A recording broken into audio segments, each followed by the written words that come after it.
Fairy Tales by the Brothers Grimm. Chapter 15. The Adventures of Chanticleer and Partlet. Part 1. How they went to the mountains to eat nuts. "The nuts are quite ripe now," said Chanticleer to his wife Partlet. "Suppose we go together to the mountains and eat as many as we can, before the squirrel takes them all away." "With all my heart," said Partlet. "Let us go and make a holiday of it together." So they went to the mountains, and as it was a lovely day, they stayed there till the evening. Now, whether it was that they had eaten so many nuts that they could not walk, or whether they were lazy and would not, I do not know. However, they took it into their heads that it did not become them to go home on foot. So Chanticleer began to build a little carriage of nutshells, and when it was finished, Partlet jumped into it and sat down, and bid Chanticleer harness himself to it and draw her home. "That's a good joke," said Chanticleer. "No, that will never do. I'd rather by half walk home. I'll sit on the box and be coachman if you'd like, but I'll not draw." While this was passing, a duck came quacking up and cried out, "You thieving vagabonds, what business have you in my grounds? I'll give it you well for your insolence." And upon that she fell upon Chanticleer most lustily. But Chanticleer was no coward, and returned the duck's blows with his sharp spurs so fiercely that she soon began to cry out for mercy, which was only granted her upon condition that she would draw the carriage home for them. This she agreed to, and Chanticleer got upon the box and drove, crying, "Now, duck, get on as fast as you can." And away they went at a pretty good pace. After they had travelled along a little way, they met a needle and pin walking together along the road, and the needle cried out, "Stop, stop!"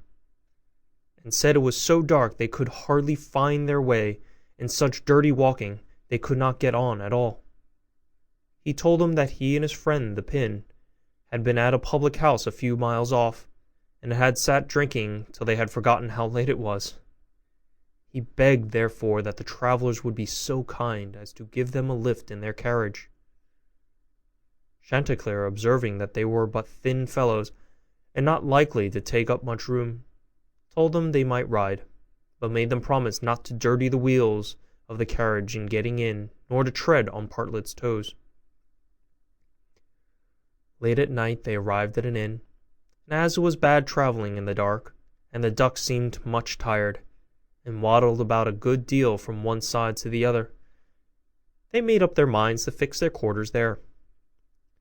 The landlord at first was unwilling, and said his house was full, thinking they might not be very respectable company.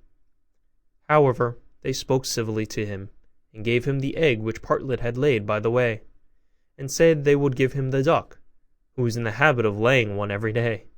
So at last he let them come in, and they bespoke a handsome supper, and spent the evening very jollily.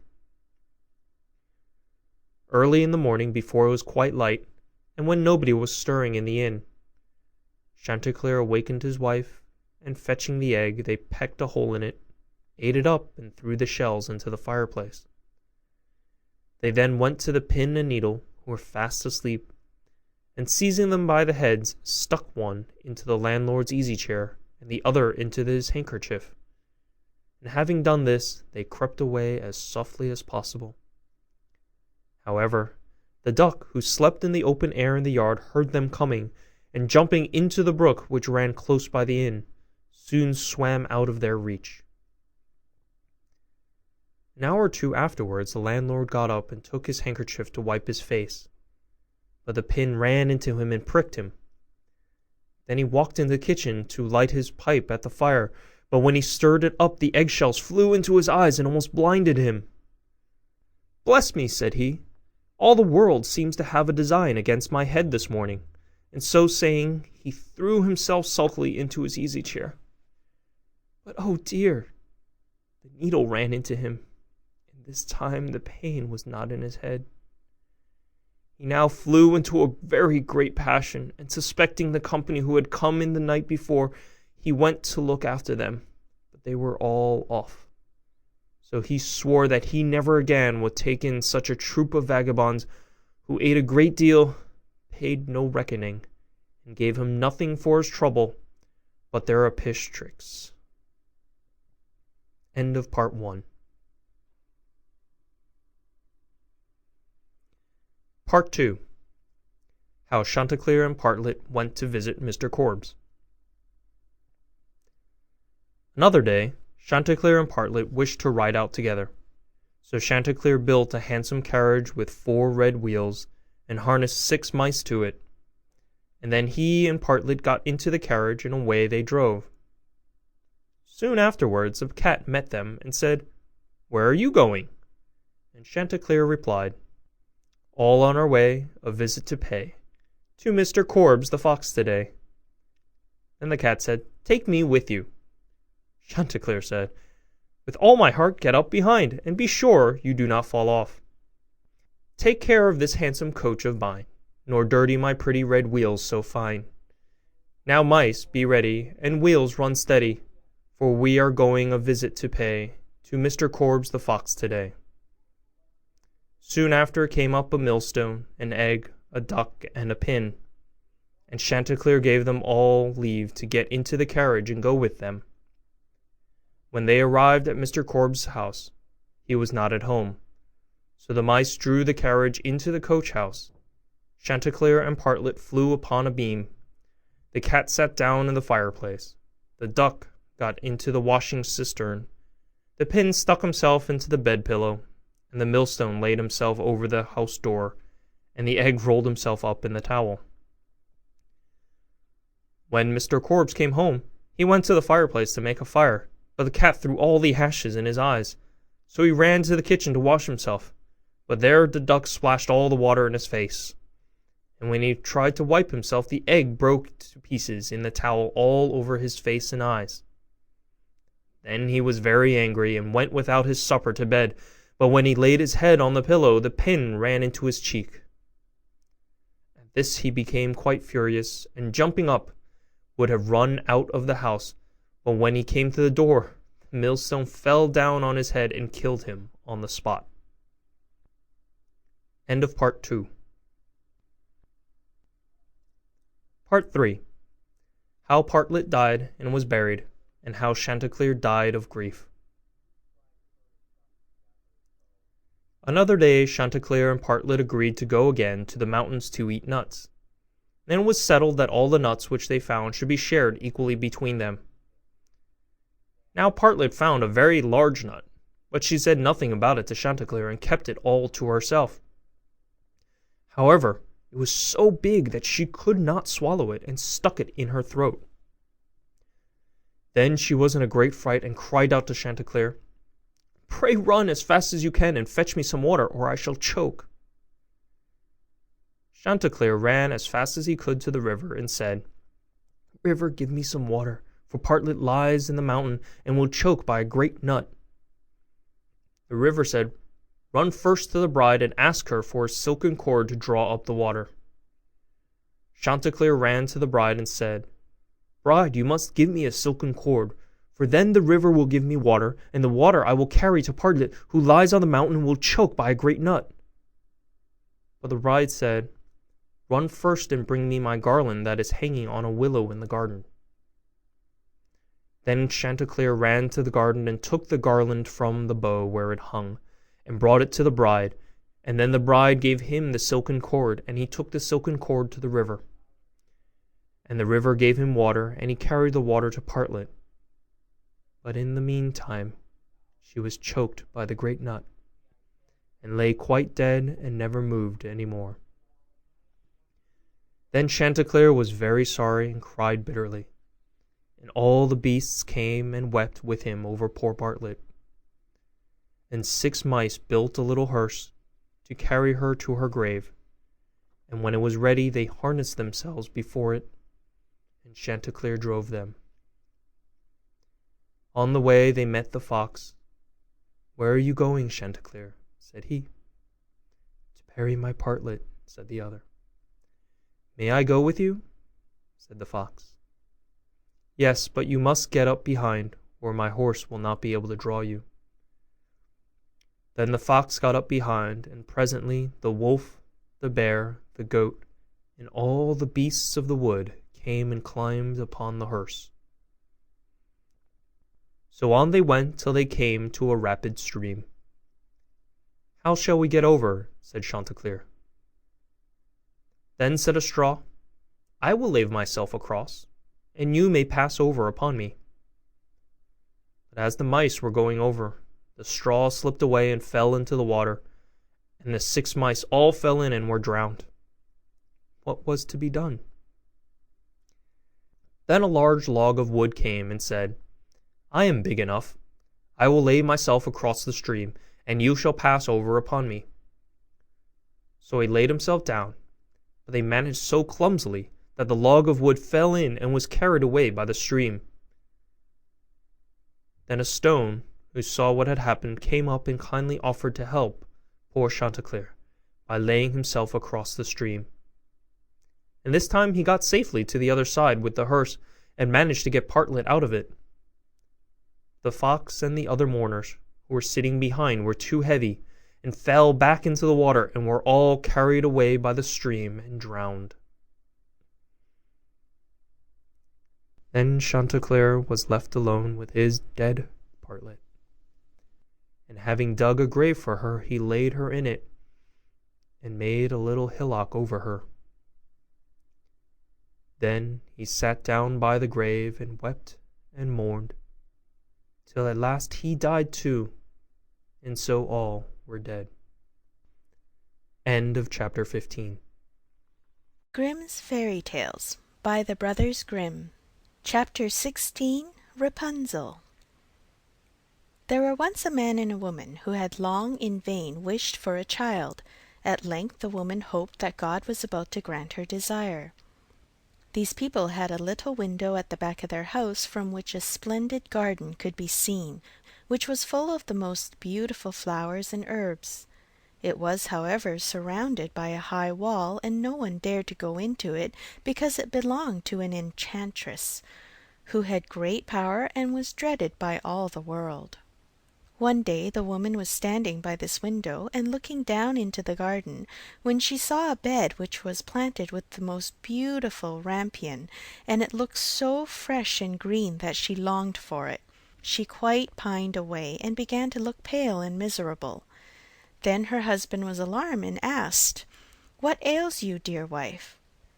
"Ah," she replied, "if I can't eat some of the rampion, which is in the garden behind our house, I shall die." The man, who loved her, thought, "Sooner than let your wife die, bring her some of the rampion yourself, let it cost what it will." At twilight he clambered down over the wall into the garden of the enchantress, hastily clutched a handful of rampion, and took it to his wife. She at once made herself a salad of it, and ate it greedily. It tasted so good to her, so very good, that the next day she longed for it 3 times as much as before. If he was to have any rest, her husband must once more descend into the garden. In the gloom of evening, therefore, he let himself down again. But when he clambered down the wall, he was terribly afraid, for he saw the enchantress standing before him. "How can you dare," she said with an angry look, "descend into my garden and steal my rampion like a thief? You shall suffer for it." "Ah," answered he, "let mercy take the place of justice. I only made up my mind to do it out of necessity. My wife saw your rampion from the window, and felt such a longing for it that she would have died if she had not got to eat some." Then the enchantress allowed her anger to be softened, and said to him, "If the case be as you say, I will allow you to take away with you as much rampion as you will. Only I make one condition. You must give me the child which your wife will bring into the world. It shall be well treated, and I will care for it like a mother." The man in his terror consented to anything, and when the woman was brought to bed, the enchantress appeared at once, gave the child the name of Rapunzel, and took it away with her. Rapunzel grew into the most beautiful child under the sun.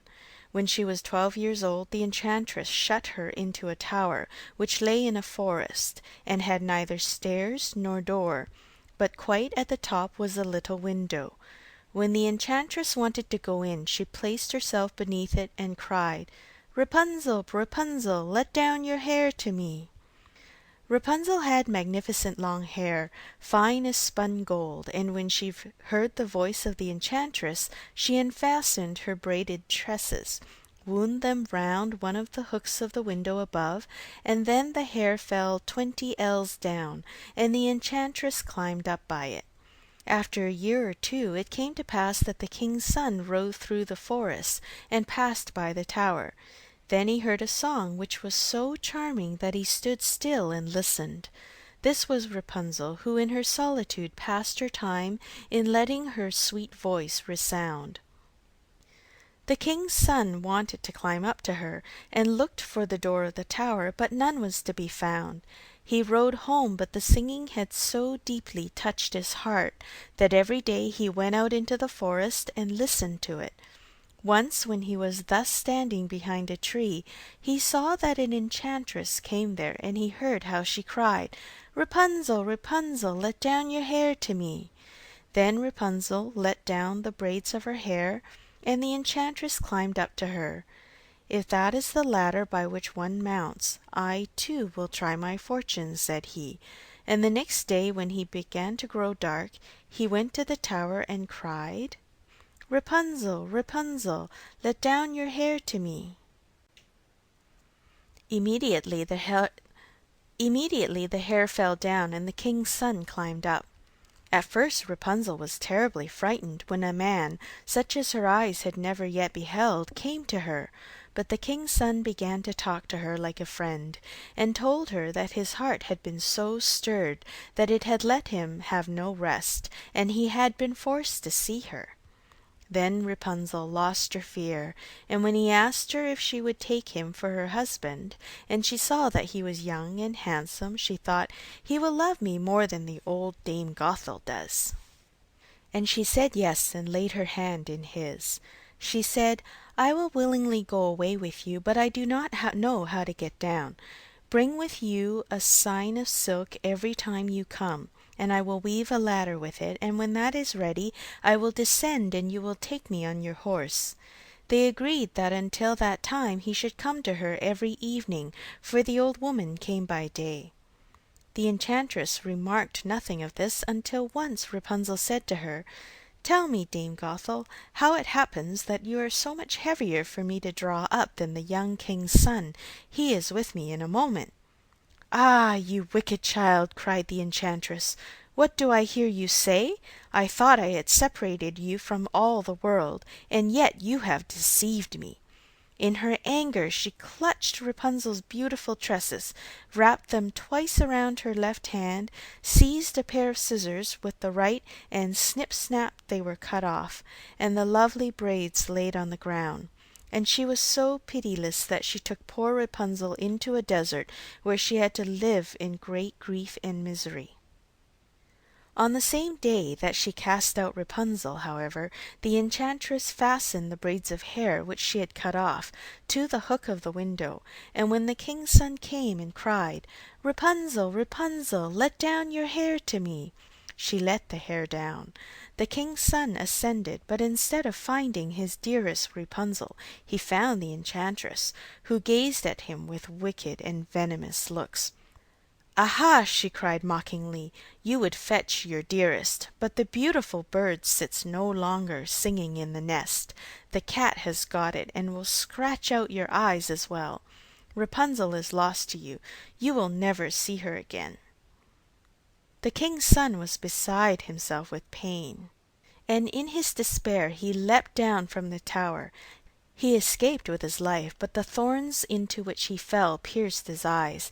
Then he wandered quite blind about the forest, ate nothing but roots and berries, and did naught but lament and weep over the loss of his dearest wife. Thus he roamed about in misery for some years, and at length came to the desert where Rapunzel, with the twins in which she had given birth, a boy and a girl, lived in wretchedness. He heard a voice, and it seemed so familiar to him that he went towards it, and when he approached, Rapunzel knew him and fell on his neck and wept. 2 of her tears wetted his eyes, and they grew clear again, and he could see with them as before.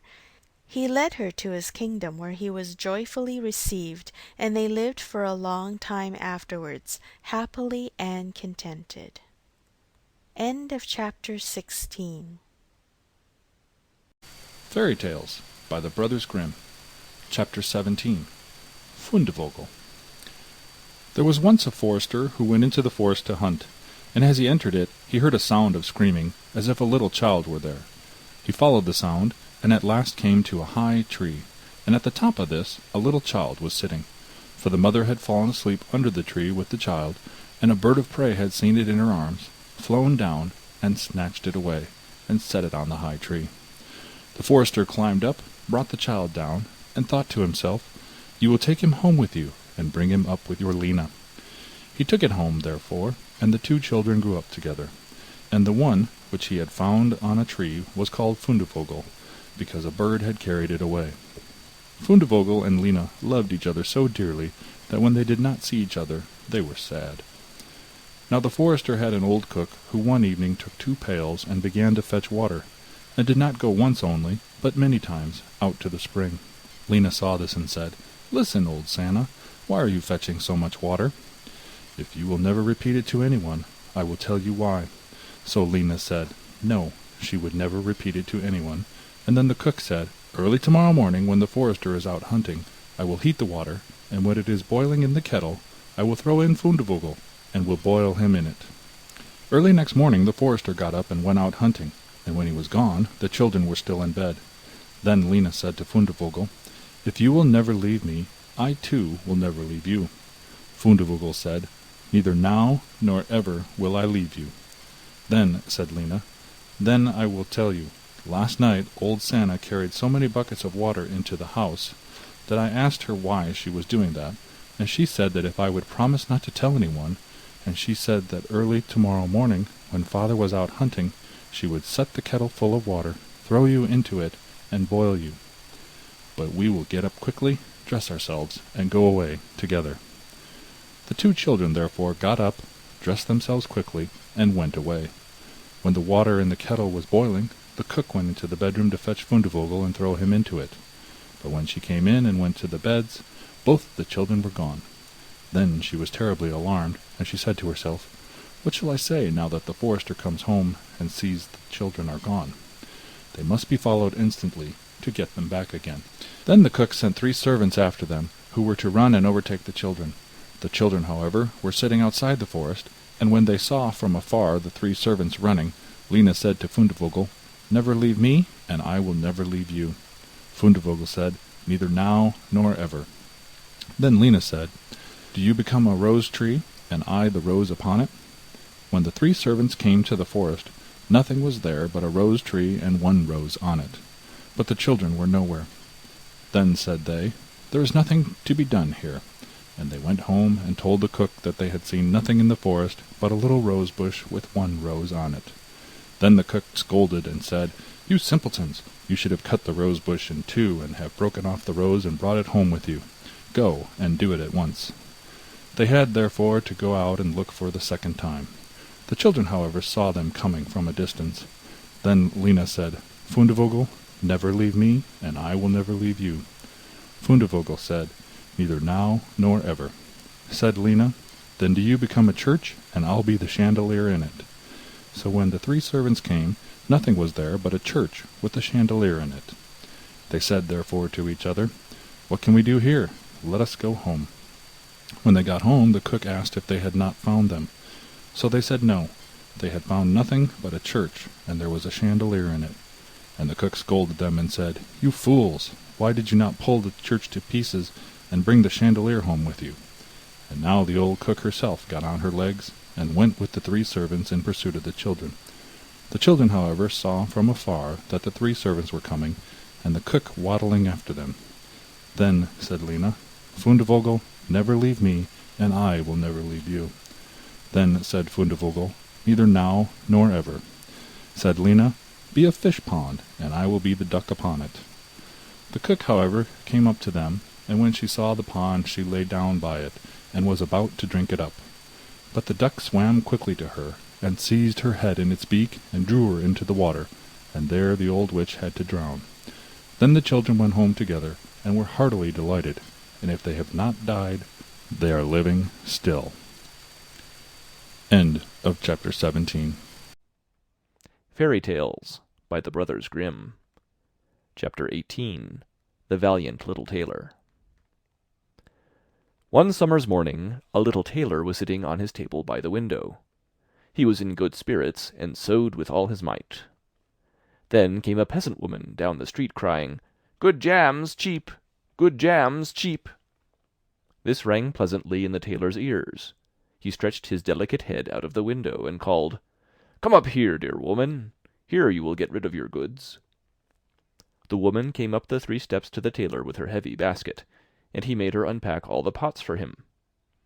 He inspected each one, lifted it up, put his nose to it, and at length said, "The jam seems to me to be good, so weigh me out 4 ounces, dear woman, and if it is 1/4 of a pound, that is of no consequence."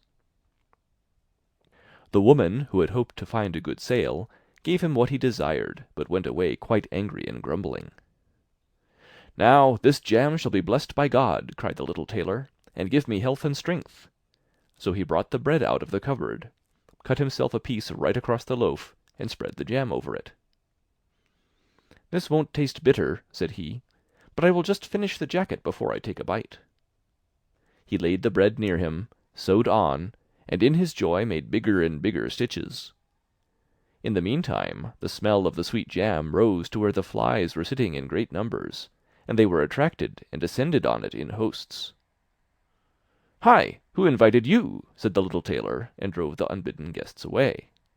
The flies, however, who understood no German, would not be turned away, but came back again in ever-increasing companies. The little tailor at last lost all patience, and drew a piece of cloth from the hole under his work-table, and saying, "Wait, and I will give it to you," struck it mercilessly on them. When he drew it away and counted, there lay before him no fewer than 7, dead and with legs stretched out. "Are you a fellow of that sort?" said he, and could not help admiring his own bravery. "The whole town shall know of this." And the little tailor hastened to cut himself a girdle, stitched it, and embroidered on it in large letters, "7 at 1 stroke." "What, the town?" he continued. "The whole world shall hear of it." And his heart wagged with joy like a lamb's tail. The tailor put on the girdle, and resolved to go forth into the world, because he thought his workshop was too small for his valour. Before he went away, he sought about in the house to see if there was anything which he could take with him. However, he found nothing but an old cheese, and that he put in his pocket. In front of the door he observed a bird which had caught itself in the thicket. It had to go into his pocket with the cheese. Now he took to the road boldly, and as he was light and nimble, he felt no fatigue. The road led him up a mountain, and when he had reached the highest point of it, there sat a powerful giant, looking peacefully about him. The little tailor went bravely up, spoke to him, and said, "Good day, comrade. So you are sitting there overlooking the widespread world. I am just on my way thither, and want to try my luck. Have you any inclination to go with me?" The giant looked contemptuously at the tailor and said, "You ragamuffin! You miserable creature!" "Oh, indeed," answered the little tailor, and unbuttoned his coat, and showed the giant the girdle. "There may you read what kind of a man I am." The giant read, 7 at 1 stroke, and thought that they had been men whom the tailor had killed, and began to feel a little respect for the tiny fellow. Nevertheless, he wished to try him first, and took a stone in his hand, and squeezed it together so that water dropped out of it. "Do that likewise," said the giant, "if you have strength." "Is that all?" said the tailor. "That is child's play with us," and put his hand into his pocket, brought out the soft cheese, and pressed it until the liquid ran out of it. "Faith," said he, "that was a little better, wasn't it? The giant did not know what to say, and did not believe it of the little man. Then the giant picked up a stone, and threw it so high that the eye could scarcely follow it. "Now, little mite of a man, do that likewise."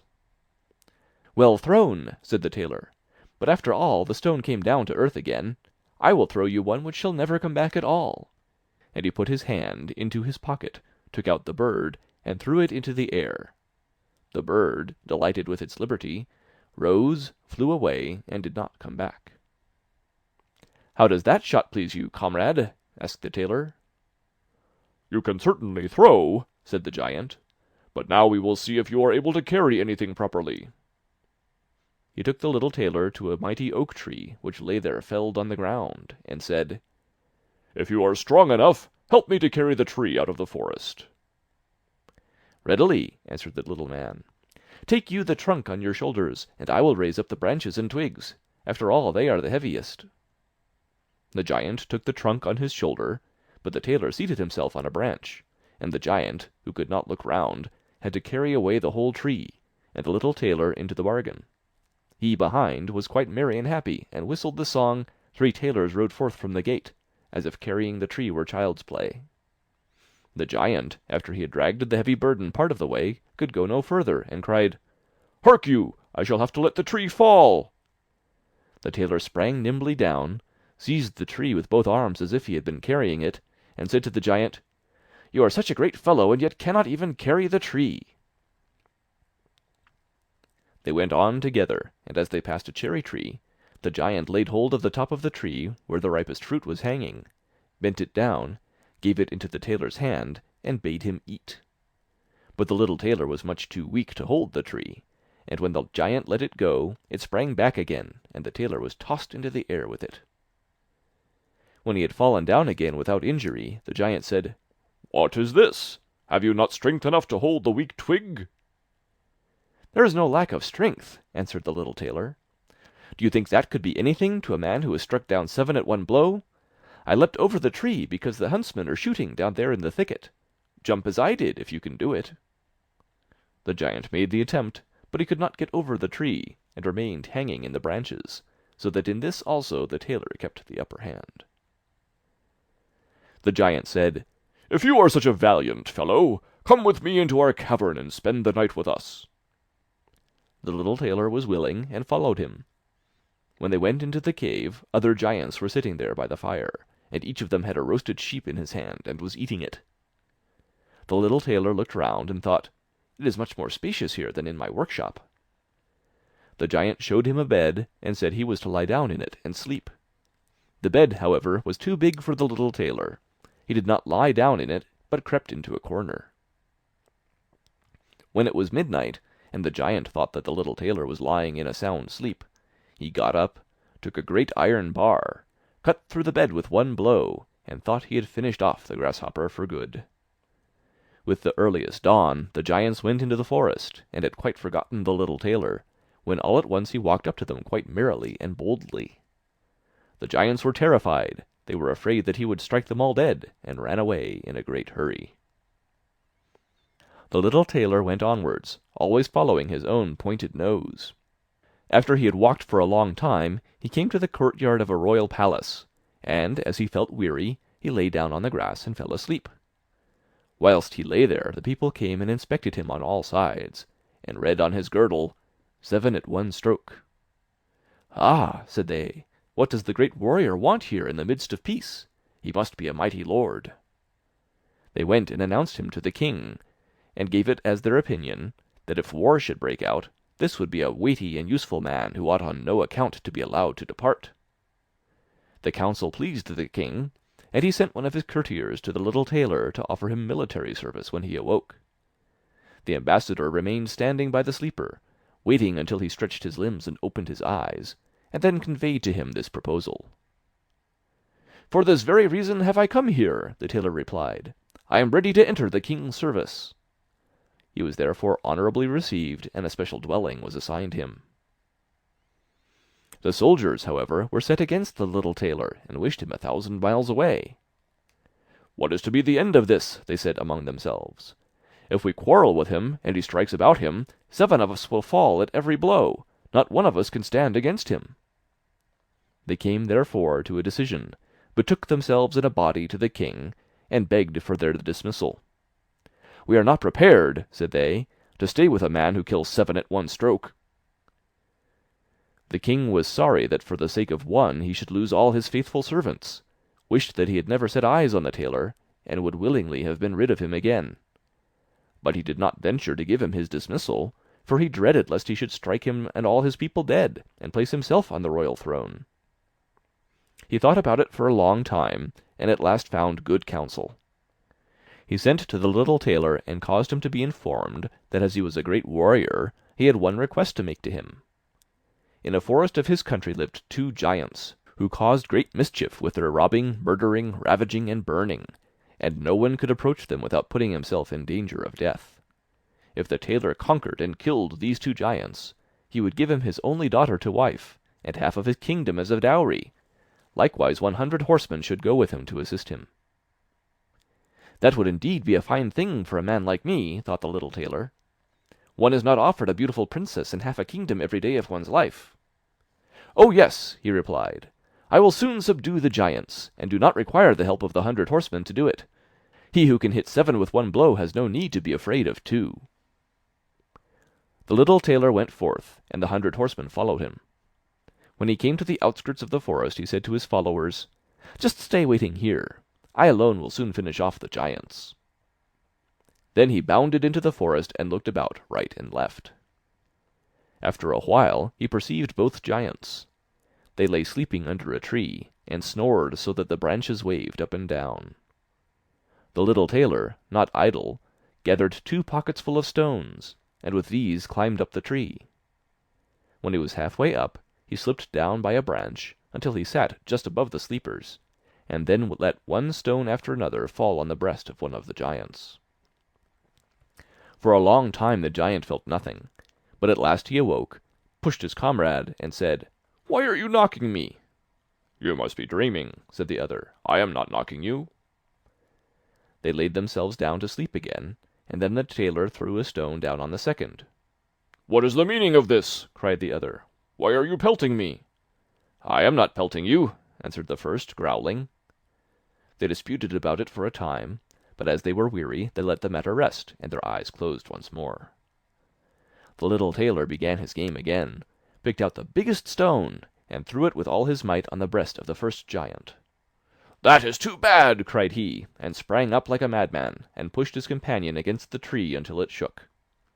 The other paid him back in the same coin, and they got into such a rage that they tore up trees and belaboured each other so long that at last they both fell down dead on the ground at the same time. Then the little tailor leapt down. "It is a lucky thing," said he, "that they did not tear up the tree on which I was sitting, or I should have had to sprint on to another like a squirrel. But we tailors are nimble." He drew out his sword, and gave each of them a couple of thrusts in the breast, and then went out to the horsemen and said, "The work is done. I have finished both of them off. But it was hard work. They tore up trees in their sore need, and defended themselves with them, but all that is to no purpose when a man like myself comes, who can kill 7 at one blow." "But are you not wounded?" asked the horsemen. "You need not concern yourself about that," answered the tailor. "They have not bent one hair of mine." The horsemen would not believe him, and rode into the forest. There they found the giants swimming in their blood, and all round about lay the torn up trees. The little tailor demanded of the king the promised reward. He, however, repented of his promise, and again bethought himself how he could get rid of the hero. "Before you receive my daughter and the half of my kingdom," said he to him, "you must perform one more heroic deed. In the forest roams a unicorn which does great harm, and you must catch it first." "I fear one unicorn still less than 2 giants. 7 at one blow is my kind of affair." He took a rope and an axe with him, went forth into the forest, and again bade those who were sent with him to wait outside. He had not long to seek. The unicorn soon came towards him, and rushed directly on the tailor, as if it would gore him with its horn without more ado. "Softly, softly, it can't be done as quickly as that," said he, and stood still and waited until the animal was quite close, and then sprang nimbly behind the tree. the unicorn ran against the tree with all its strength, and stuck its horn so fast in the trunk that it had not the strength enough to draw it out again, and thus it was caught. "Now I have got the bird," said the tailor, and came out from behind the tree, and put the rope round its neck, and then with his axe he hewed the horn out of the tree, and when all was ready he led the beast away and took it to the king. The king still would not give him the promised reward, and made a third demand. Before the wedding the tailor was to catch him a wild boar that made great havoc in the forest, and the huntsmen should give him their help. "Willingly," said the tailor, "that is child's play." He did not take the huntsmen with him into the forest, and they were well pleased that he did not, for the wild boar had several times received them in such a manner that they had no inclination to lie in wait for him. When the boar perceived the tailor, it ran on him with foaming mouth and whetted tusks, and was about to throw him to the ground. But the hero fled, and sprang into a chapel which was near, and up to the window at once, and in one bound out again. The boar ran after him, but the tailor ran round outside, and shut the door behind it, and then the raging beast, which was much too heavy and awkward to leap out of the window, was caught. The little tailor called the huntsmen thither, that they might see the prisoner with their own eyes. The hero, however, went to the king, who was now, whether he liked it or not, obliged to keep his promise, and gave his daughter and the half of his kingdom. Had he known that it was no warlike hero, but a little tailor who was standing before him, it would have gone to his heart still more than it did. The wedding was held with great magnificence and small joy, and out of a tailor a king was made.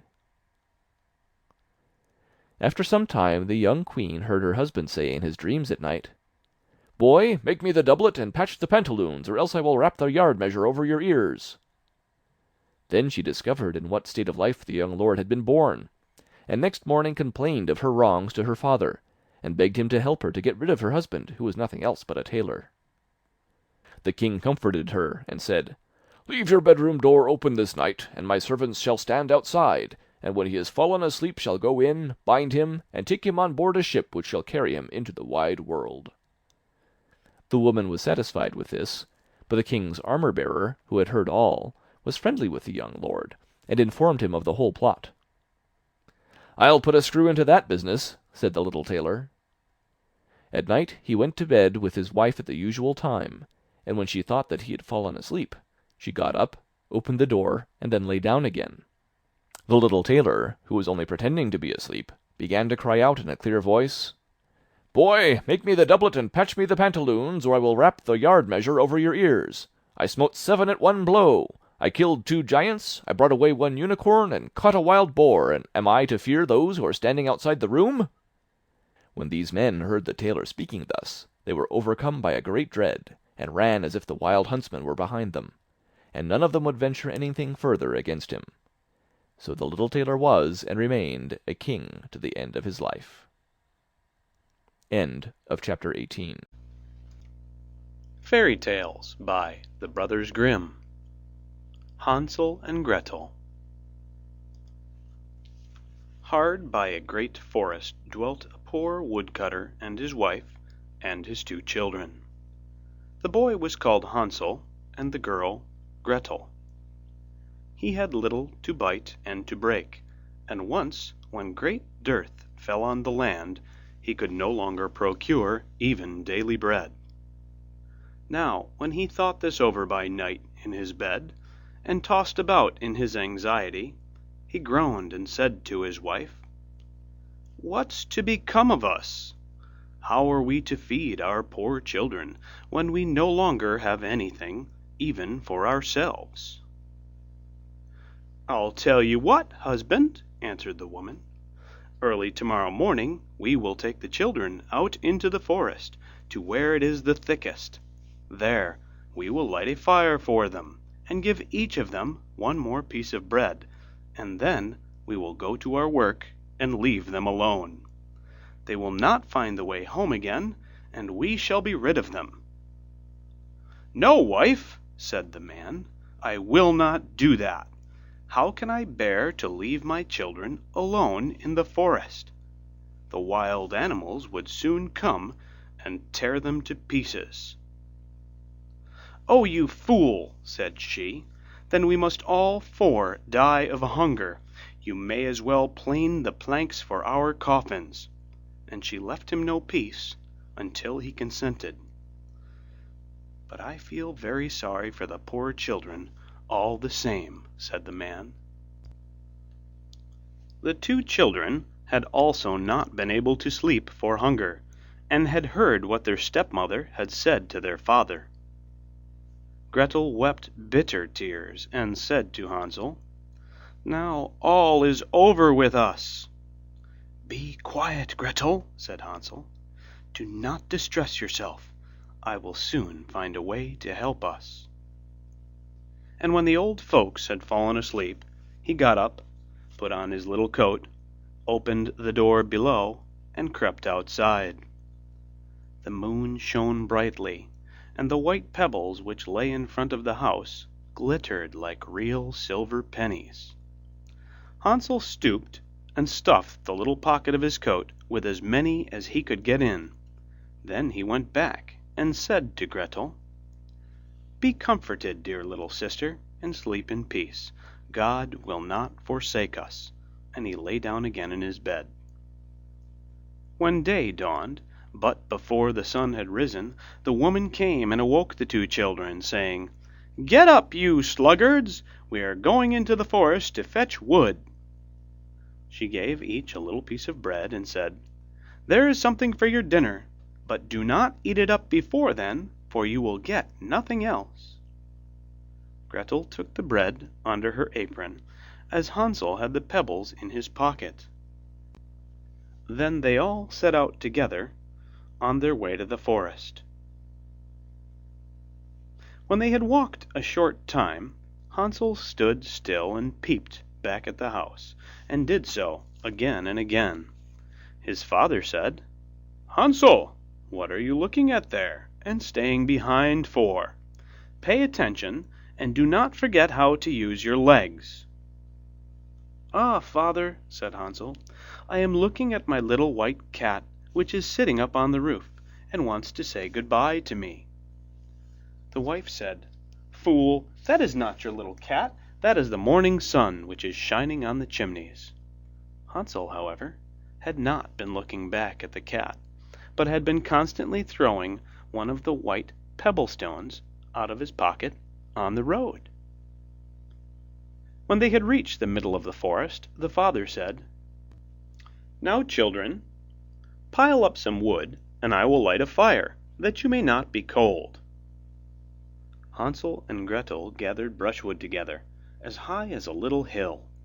The brushwood was lighted, and when the flames were burning very high, the woman said, "Now, children, lay yourselves down by the fire and rest. We will go into the forest and cut some wood. When we have done, we will come back and fetch you away." Hansel and Gretel sat by the fire, and when noon came, each ate a little piece of bread, and as they heard the strokes of the wood axe, they believed that their father was near. It was not the axe, however, but a branch which he had fastened to a withered tree which the wind was blowing backwards and forwards. And as they had been sitting such a long time, their eyes closed with fatigue, and they fell fast asleep. When at last they awoke, it was already dark night. Gretel began to cry, and said, "How are we to get out of the forest now?" But Hansel comforted her, and said, "Just wait a little, until the moon has risen, and then we will soon find the way." And when the full moon had risen, Hansel took his little sister by the hand, and followed the pebbles which shone like newly coined silver pieces, and showed them the way. They walked the whole night long, and by break of day came once more to their father's house. They knocked at the door, and when the woman opened it and saw that it was Hansel and Gretel, she said, "You naughty children! Why have you slept so long in the forest? We thought you were never coming back at all." The father, however, rejoiced, for it had cut him to the heart to leave them behind alone. Not long afterwards, there was once more great dearth throughout the land, and the children heard their mother saying at night to their father, "Everything is eaten again. We have 1/2 loaf left, and that is the end. The children must go. We will take them farther into the wood, so they will not find their way out again.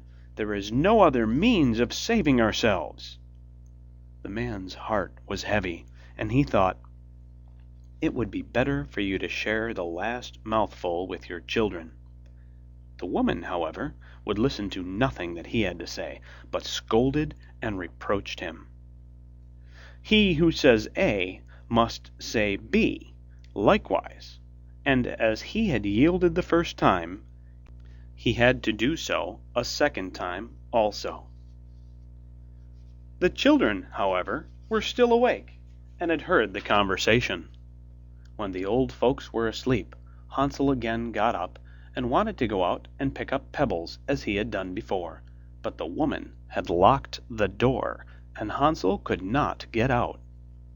Nevertheless, he comforted his little sister, and said, "Do not cry, Gretel. Go to sleep quietly. The good God will help us." Early in the morning came the woman, and took the children out of their beds.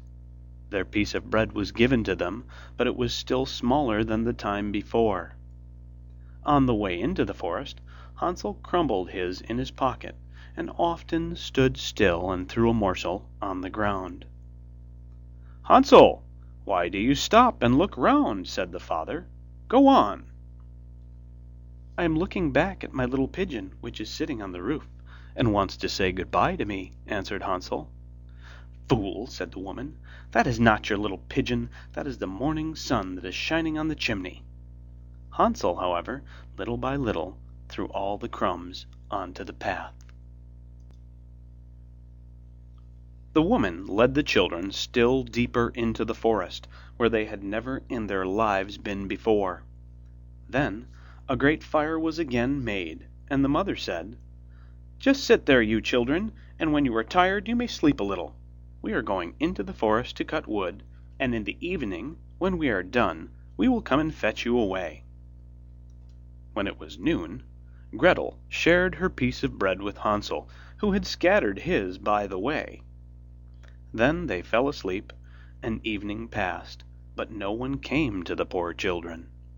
They did not awake until it was dark night, and Hansel comforted his little sister and said, "Just wait, Gretel, until the moon rises, and then we shall see the crumbs of bread which I have strewn about.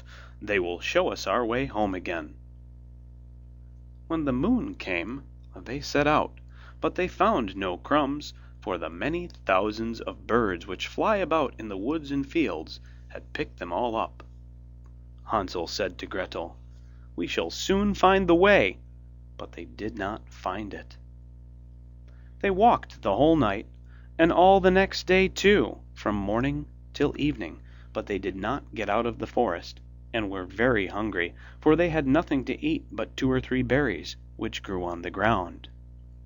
And as they were so weary that their legs would carry them no longer, they lay down beneath a tree and fell asleep. It was now 3 mornings since they had left their father's house. They began to walk again, but they always came deeper into the forest, and if help did not come soon, they must die of hunger and weariness. When it was midday, they saw a beautiful snow-white bird sitting on a bough, which sang so delightfully that they stood still and listened to it. And when its song was over, it spread its wings and flew away before them, and they followed it until they reached a little house, on the roof of which it alighted. And when they approached the little house, they saw that it was built of bread, and covered with cakes, but that the windows were of clear sugar. "We will set to work on that," said Hansel, "and have a good meal. I will eat a bit of the roof, and you, Gretel, can eat some of the window. It will taste sweet." Hansel reached up above and broke off a little of the roof to try how it tasted, and Gretel leant against the window and nibbled at the panes. Then a soft voice cried from the parlour, Nibble, nibble, gnaw. Who is nibbling at my little house? The children answered, The wind, the wind, the heaven-born wind, and went on eating without disturbing themselves. Hansel, who liked the taste of the roof, tore down a great piece of it, and Gretel pushed out the whole of one round window pane, sat down, and enjoyed herself with it. Suddenly the door opened, and a woman as old as the hills, who supported herself on crutches, came creeping out. Hansel and Gretel were so terribly frightened that they let fall what they had in their hands. The old woman, however, nodded her head and said, "Oh, you dear children, who has brought you here? Do come in and stay with me. No harm shall happen to you." She took them both by the hand and led them into her little house. Then good food was set before them, milk and pancakes with sugar, apples, and nuts. Afterwards, 2 pretty little beds were covered with clean white linen, and Hansel and Gretel lay down in them and thought they were in heaven. The old woman had only pretended to be so kind. She was in reality a wicked witch who lay in wait for children, and had only built the little house of bread in order to entice them there. When a child fell into her power, she killed it, cooked and ate it, and that was a feast day with her. Witches have red eyes and cannot see far, but they have a keen scent like the beasts, and are aware when human beings draw near. When Hansel and Gretel came into her neighborhood, she laughed with malice and said mockingly, "I have them! They shall not escape me again." Early in the morning, before the children were awake, she was already up, and when she saw both of them sleeping and looking so pretty, with their plump and rosy cheeks, she muttered to herself, "Now that will be a dainty mouthful." Then she seized Hansel with her shriveled hands, carried him into a little stable, and locked him in behind a grated door. Scream as he might, it would not help him. Then she went to Gretel, shook her till she awoke, and cried, "Get up, lazy thing! Fetch some water and cook something good for your brother. He is in the stable outside, and is to be made fat. When he is fat, I will eat him." Gretel began to weep bitterly, but it was all in vain, for she was forced to do what the wicked witch commanded. And now the best food was cooked for poor Hansel, but Gretel got nothing but crab shells. Every morning the woman crept to the little stable and cried, "Hansel, stretch out your finger that I may feel if you will soon be fat." Hansel, however, stretched out a little bone to her, and the woman, who had dim eyes, could not see it, and thought it was Hansel's finger, and was astonished that there was no way of fattening him. When 4 weeks had gone by, and Hansel still remained thin, she was seized with impatience and would not wait any longer. "Now then, Gretel," she cried to the girl, "stir yourself and bring some water. Let Hansel be fat or lean, tomorrow I will kill him and cook him." Ah, how the poor little sister did lament when she had to fetch the water, and how her tears did flow down her cheeks. "Dear God, do help us," she cried. "If the wild beasts in the forest had but devoured us, we should at any rate have died together." "Just keep your noise to yourself," said the old woman. "It won't help you at all." Early in the morning, Gretel had to go out and hang up the cauldron with the water, and light the fire. "We will bake first," said the old woman. "I have already heated the oven and kneaded the dough." she pushed poor Gretel out to the oven, from which flames of fire were already darting. "Creep in," said the witch, "and see if it is properly heated, so that we can put the bread in." And once Gretel was inside, she intended to shut the oven and let her bake in it, and then she would eat her too. But Gretel saw what she had in mind, and said, "I do not know how I am to do it. How do I get in?" "Silly goose," said the old woman, "the door is big enough. Just look, I can get in myself." And she crept up and thrust her head into the oven. Then Gretel gave her a push that drove her far into it, and shut the iron door and fastened the bolt. Oh, then she began to howl quite horribly, but Gretel ran away, and the godless witch was miserably burnt to death. Gretel, however, ran like lightning to Hansel, opened his little stable, and cried, "Hansel, we are saved! The old witch is dead!" Then Hansel sprang like a bird from its cage when the door is opened. How they did rejoice and embrace each other, and dance about and kiss each other. And as they had no longer any need to fear her, they went into the witch's house, and in every corner there stood chests full of pearls and jewels. "These are far better than pebbles," said Hansel, and thrust into his pockets whatever could be got in. And Gretel said, "I, too, will take something home with me," and filled her pinafore full. "But now we must be off," said Hansel, "that we may get out of the witch's forest." When they had walked for 2 hours, they came to a great stretch of water. "We cannot cross," said Hansel. "I see no foot-plank and no bridge." "And there is also no ferry," answered Gretel, "but a white duck is swimming there. If I ask her, she will help us over." Then she cried, little duck, dost thou see? Hansel and Gretel are waiting for thee. There's never a plank or bridge in sight. Take us across on thy back so white." The duck came to them, and Hansel seated himself on its back, and told his sister to sit by him. "No," replied Gretel, "that will be too heavy for the little duck.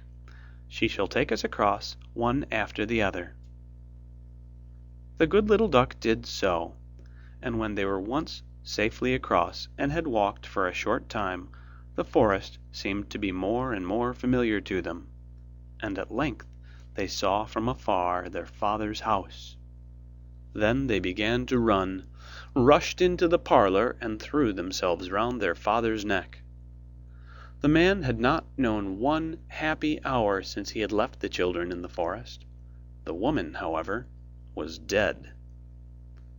Gretel emptied her pinafore until pearls and precious stones ran about the room, and Hansel threw one handful after another out of his pocket to add to them.